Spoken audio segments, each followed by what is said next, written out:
સંસ્કાર વિનય વિદ્યા વિહાર ઓનલાઈન લેક્ચરમાં આપનું હાર્દિક સ્વાગત છે. આજનો આપણો વિષય છે અંગ્રેજી. નમસ્તે બાળમિત્રો, આજે આપણે અંગ્રેજી વિષયમાં પુનરાવર્તન કરીશું.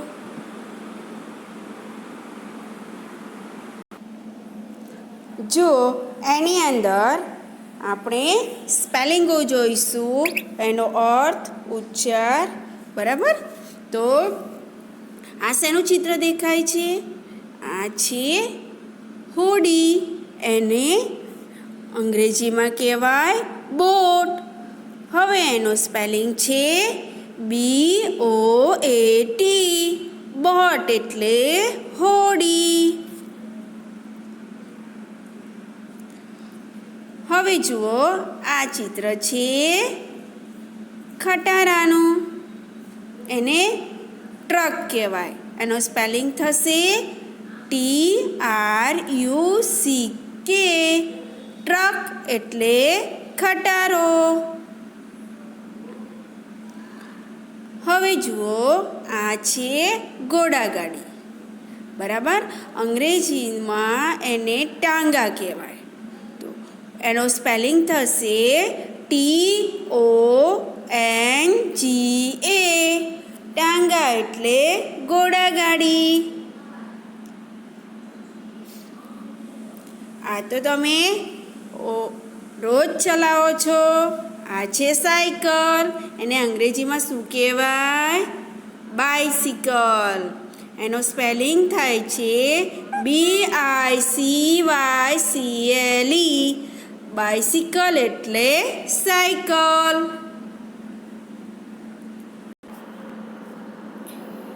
હવે જુઓ, આ છે બકરી. એને અંગ્રેજીમાં ગોટ કહેવાય. એનો સ્પેલિંગ થાય છે GOAT. ગોટ એટલે બકરી. આ ઓળખો છો? જંગલનો રાજા સિંહ. એને અંગ્રેજીમાં કહેવાય લાયન. એનો સ્પેલિંગ થાય LION. લાયન એટલે સિંહ. હવે આ છે ઘોડો. ઘોડાને ઇંગ્લિશમાં કહેવાશે હોર્સ. એનો સ્પેલિંગ થશે HORSE. હોર્સ એટલે ઘોડો. આ છે ગધેડો. એને ડોંકી કહેવાય. એનો સ્પેલિંગ DONKEY. ડોંકી એટલે ગધેડો. આ છે વાઘ. એને ટાઈગર. ઇંગ્લિશમાં કહેવાય ટાઈગર. એનો સ્પેલિંગ થશે TIGER. ટાઈગર એટલે વાઘ.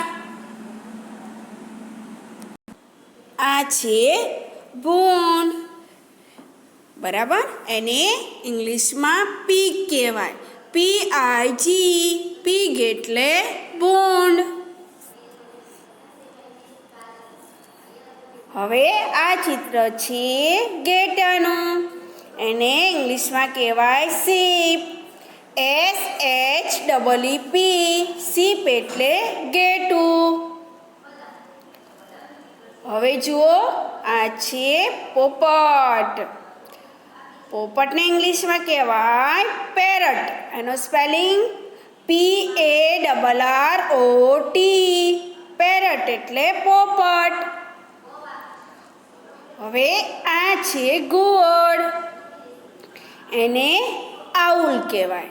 સ્પેલિંગ એનો થશે OWL. આઉલ એટલે ઘુવડ. આ છે કાગડો. એને ક્રો કહેવાય. એનો સ્પેલિંગ CROW. ક્રો એટલે કાગડો. હવે આ છે ચકલી. એને ઇંગ્લિશમાં કહેવાય સ્પેરો. એનો સ્પેલિંગ છે SPARROW. ચકલી. આ છે બતક, એને ઇંગ્લિશમાં ડક કહેવાય. તો સ્પેલિંગ DUCK, ડક એટલે બતક. આ છે ગરુડ, ગરુડને ઇંગ્લિશમાં કહેવાય ઈગલ, એનો સ્પેલિંગ છે EAGLE. ઈગલ એટલે ગરુડ.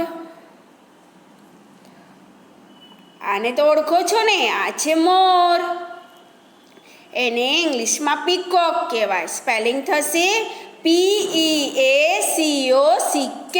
પીકોક એટલે મોર. આ છે હંસ, એને ઇંગ્લિશમાં શ્વાન કહેવાય. તો SWAN, શ્વાન એટલે હંસ. હવે આ છે કૂકડો, એને કોક કહેવાય. બરાબર, એને ઇંગ્લિશનો કોક કહેવાય અને સ્પેલિંગ થશે COCK, કોક એટલે કૂકડો. જુઓ, આ બધા સ્પેલિંગો તમારે 2 વાર વાંચવાના છે, જોવાના છે, સમજવાના છે અને મોઢે કરવાના છે.